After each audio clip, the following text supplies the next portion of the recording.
In this present moment, consciousness is already here now. It is shining through every experience. It is shining through this experience. And it is also shining through the mysteries of the mind. It is shining through the mind as well.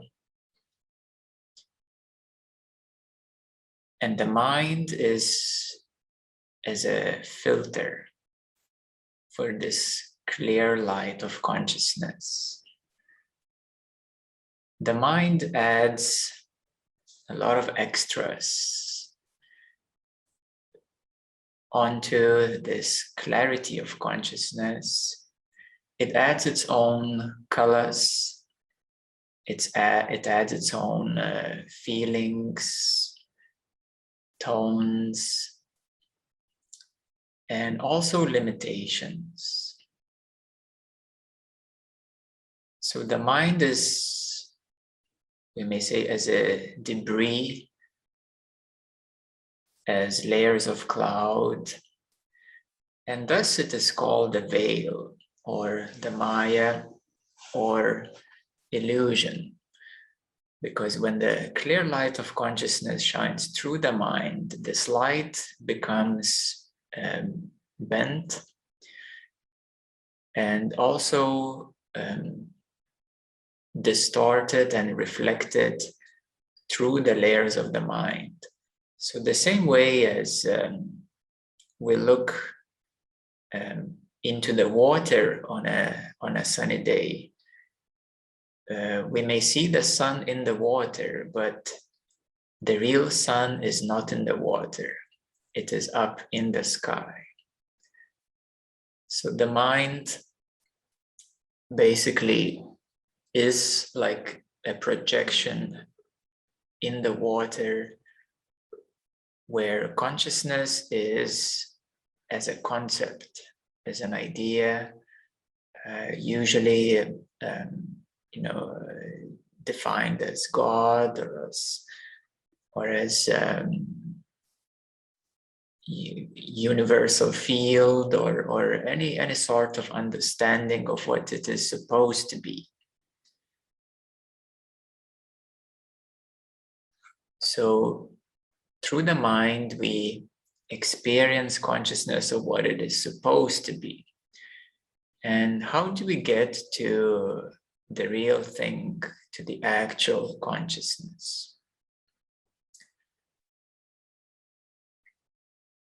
To get to the actual consciousness, it is to recognize that it is not within the thoughts, it is not within the understandings, it is not within in concepts or in speculations of what it might be and what it might not be.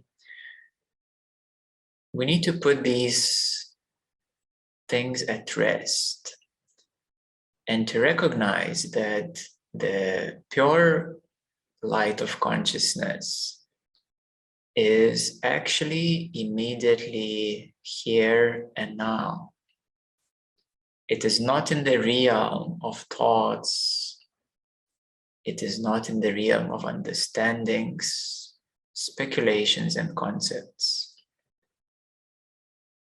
It is not even faith or hope that many attend to. It is actually much closer than faith and hope. We also need to put our feelings aside for a moment, such as these deepest feelings of faith and hope. So consciousness is not religious. There is no dogma to it. There is no faith needed. There is no hope needed. There is, of course, no fear needed or judgment and anything else. All of these things are of the mind, actually.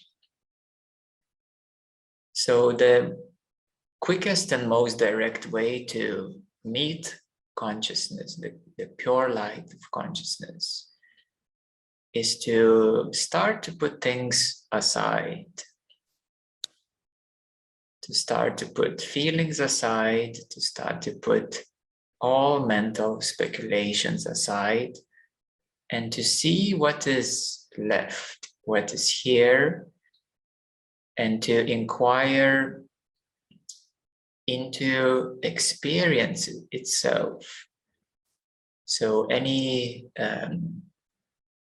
speculation, any arising thought is only visible in you because of the clear light itself. Any ideology, any philosophy, any belief, no matter how firm it might be, is only visible because of the clear and pure light itself. In other words, it is awareness, or in other words, it is that which shines and allows you to see your thoughts, speculations, and feelings such as faith or hope. So coming to that realization is essentially a game over. It's essentially game over for the mind. The mind has nothing to do anymore. The mind is recognized as being unnecessary in terms of seeing the truth.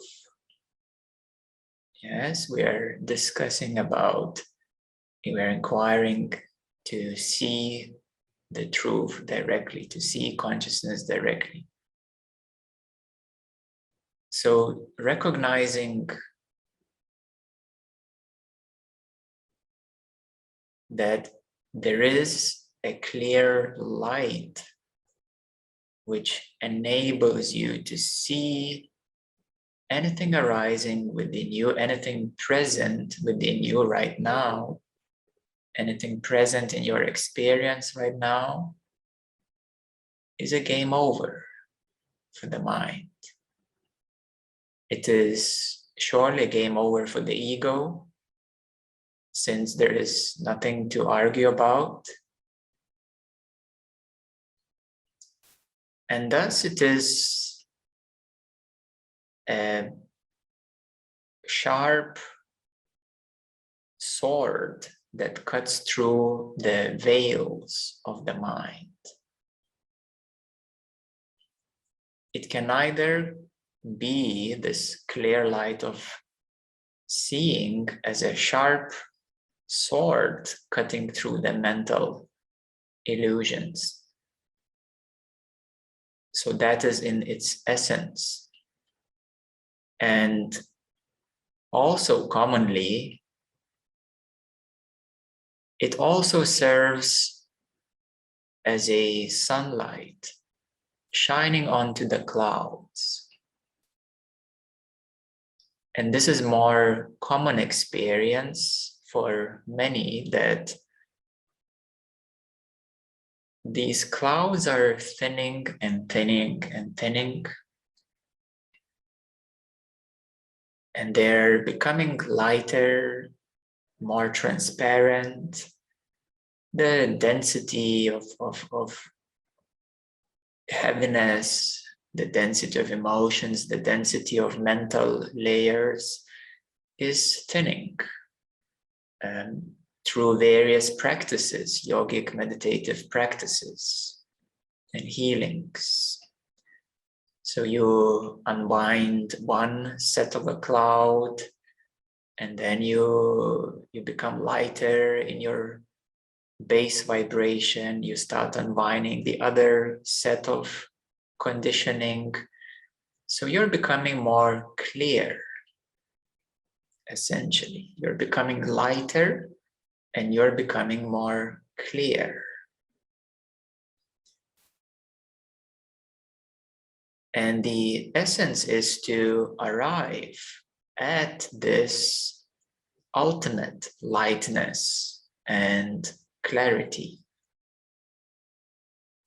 At this ultimate clarity of seeing in every single moment that all there is the self. All there is this pure light itself. This pure light itself is self-illuminating, just like the sun is self-shining. And only due to this self-shining ability or process or function is that anything else becomes visible.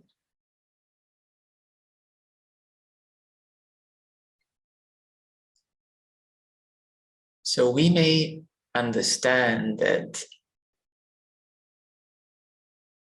right now and here, everyone without exception is seeing through this clarity of light or pure consciousness, awareness.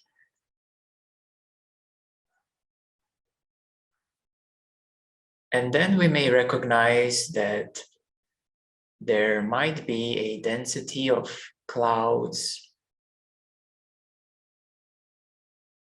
certain heavier resonances, or your accustomed resonating experience. If you have a strong mind, you might find a need to rely on your understanding, because that provides a certain safety from the unknown. But upon closer investigation, you will recognize that even the unknown without fear is simply also a function of the mind, also visible in the clear light of seeing. So therefore, any residing place within you, any residing comfort zone or safety area is actually keeping you away from liberation of this pure light of consciousness.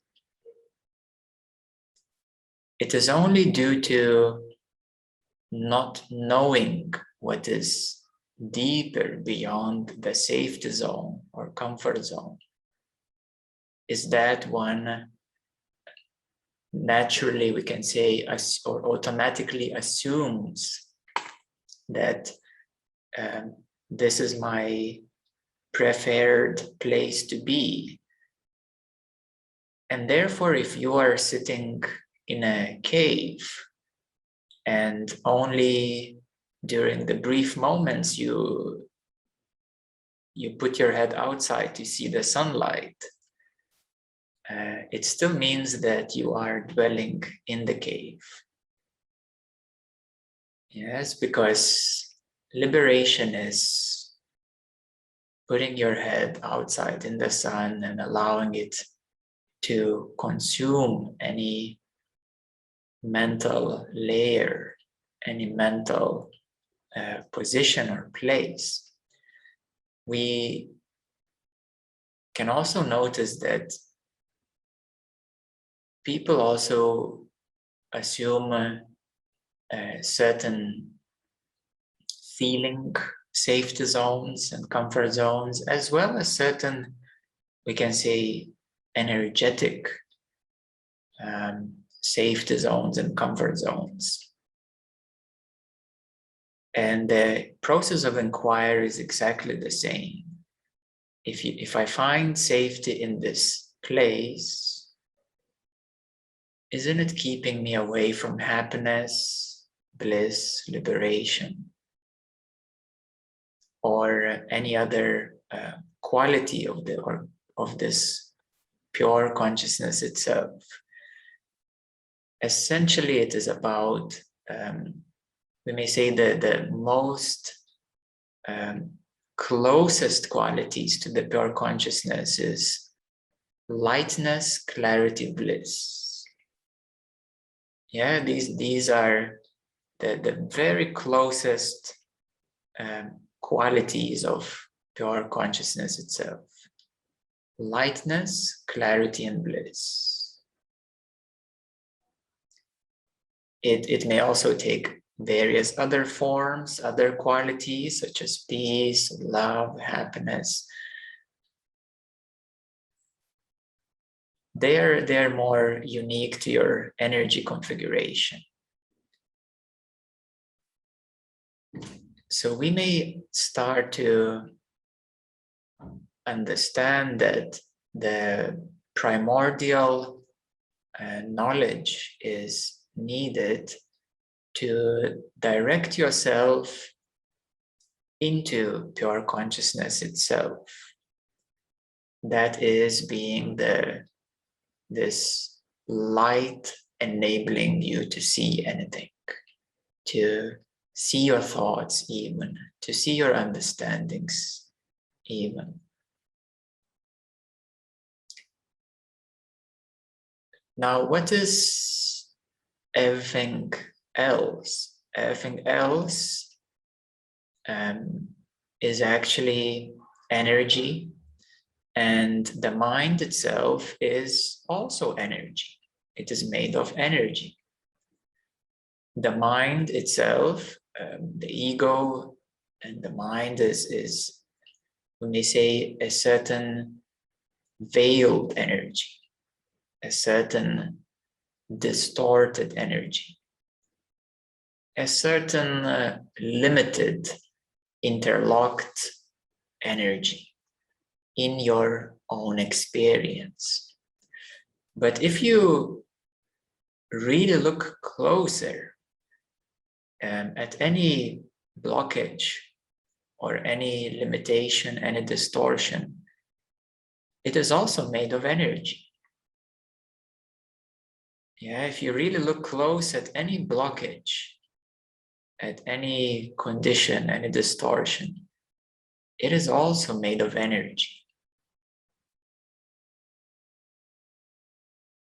So energy in one form or energy in another form is still energy. It is made of the same thing. If you look even closer, you will recognize that even any blockage or any distortion is also seen in your own pure consciousness, in your own awareness. So are you really blocked? Are you really distorted? Does it really exist? Is it more as an assumption? And can you ever be not in awareness, not in consciousness itself? Can any experience, no matter how blocked or limited, can ever be not in consciousness, in awareness? The answer is no. It is always in consciousness, in awareness. So that is another game over for the victim mind.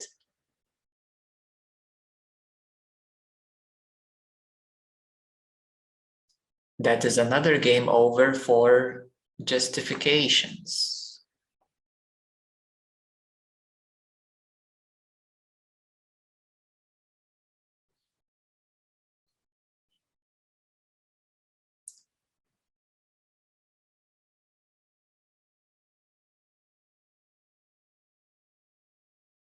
So then you may recognize that there is a certain pull, a certain habit, a certain addiction to the mind, to the limitation, or a certain habitual familiarity, even to the things that you don't like, such as pain or suffering. There is a certain habitual familiarity to sadness.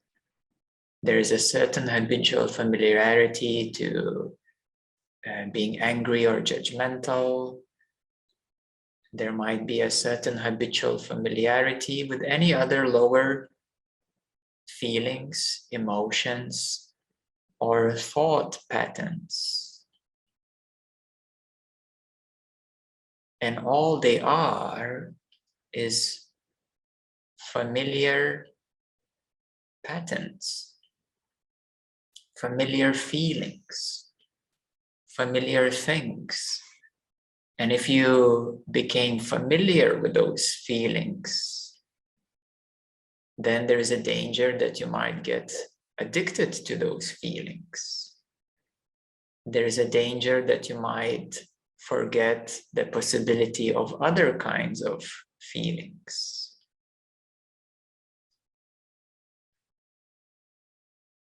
So there is we can say, a certain pull, and in a yogic tradition, it's called tamasic pull,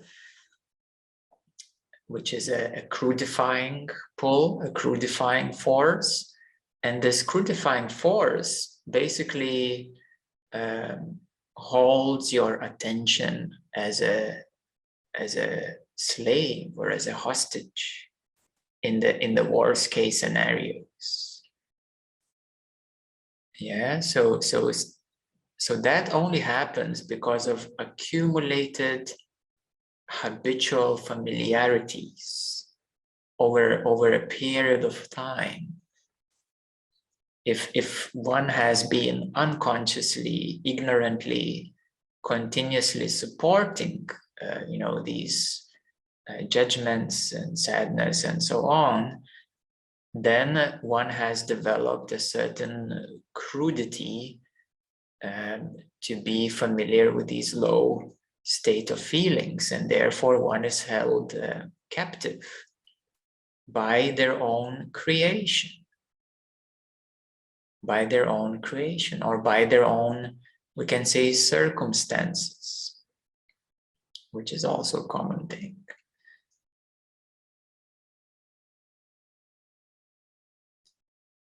There is another force at play, which is called rajas, or it simply means the force of activity or action. And that's where most of you are engaged in the activities or actions. And simply put, that would be the activity of thinking, the activity of understanding, the activity of feeling certain familiar feelings, or activity of activity, just constantly moving and doing things. Yeah, so that also creates certain familiarity to be engaged with activity, and that creates a certain habit, and that creates a certain captivity. So being captured by activity, by the rajasic force, activity force.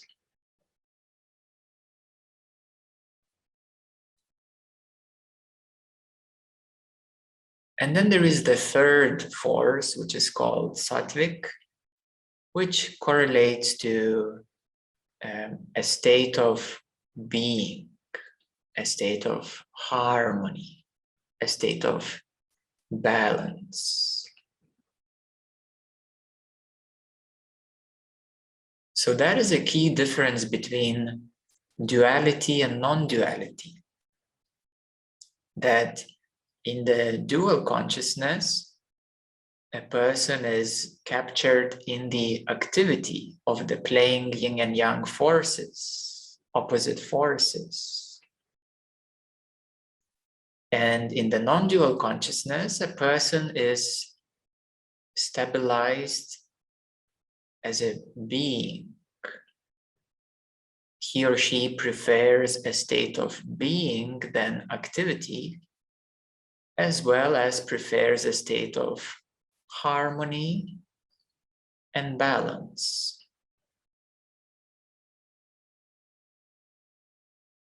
So that is more correlated to the non-dual consciousness or sattvic consciousness, where one is more anchored in the being itself.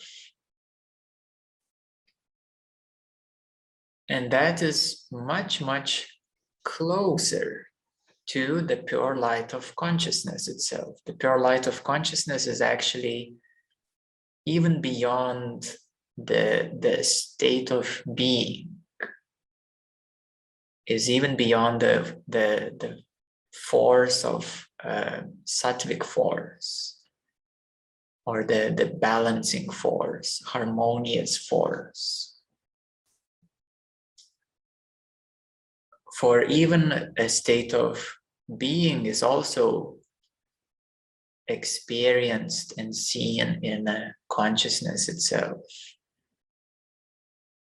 So there is a big amount of spiritual community members who are in the state of being, and they like to just be. And my message always is to not camp even on the beautiful, peaceful being state, is to allow even that state of being to burn in the brightness and lightness of consciousness itself.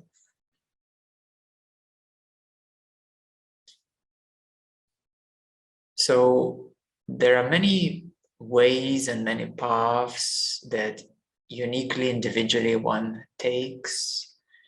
Of course, we can recognize that certain people are more active than the others in their personality, and that is not a problem. That's totally fine. If one is generally more active, or another person is generally more, peaceful, or more, we can say, calm. Maybe that's the correct word. So it doesn't matter really. It is about the clarity of your own self. You can still move your body and be in consciousness. You can just sit and be in consciousness. You can live a very busy life and still be in consciousness, in the clarity of your own self. So once you arrive at the clarity of your own self and the clarity of consciousness, everything is fine naturally as you naturally are. Whether being more active or more calm, it's all fine as it is, because people have different, let me say, personalities, and they're all perfect as they are, and everybody can be perfectly in consciousness with their unique personalities as they are. But we're speaking about the clarity of your own self, and the lightness, yes, is to come out of these heavier energies, mental, emotional, psychological energies. Yeah, so these mental, emotional, psychological energies is what I call the density of We usually call it the density of the mind, or simply density. Yeah, so a certain density, you need to come out of that density into a lighter state of being, into a lighter state of being. Yeah, so the goal is not to get frozen in a certain peaceful state or in a certain state of being, to be frozen in time and space, as some people do actually, and they believe that's the consciousness itself. And that's not the case. It's being frozen in time and space. Or in some cases, a bit deeper experience of being or void and so on. But that's still an intermediary step. The goal is to see clearly that all experience, whatever it is in the light of consciousness. And there's actually no distance either. It doesn't matter if it's a thought, or if it's a door or window or wall in front of you. Everything is equally so in the light of your consciousness, in the light of your own awareness. Everything is equally so in the light in your awareness. This table, this chair, this wall, the windows, the plants, everything is equally so in your awareness.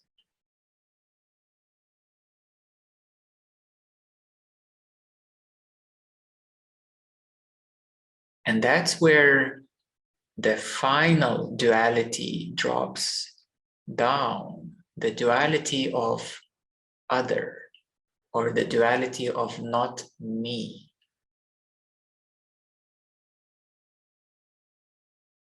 The duality of otherness, of not myself.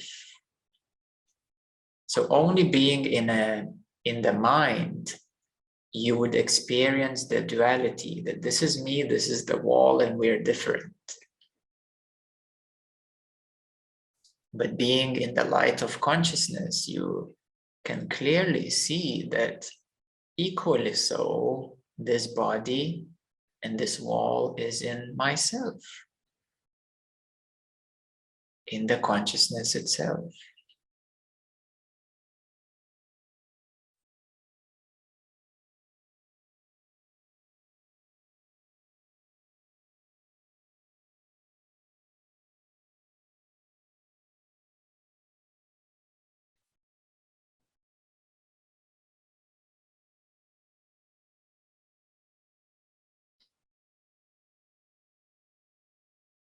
So let's recognize that everything here is equally in your awareness, is equally visible in your consciousness, in your own light. Everything is equally illuminated by your sight, by your seeing.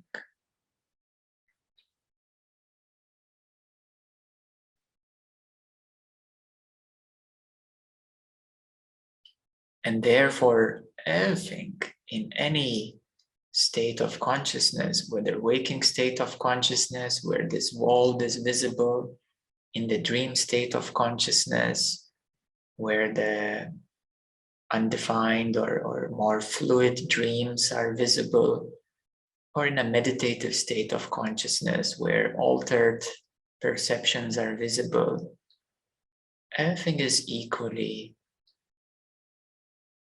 is visible in yourself, in your consciousness, in your awareness.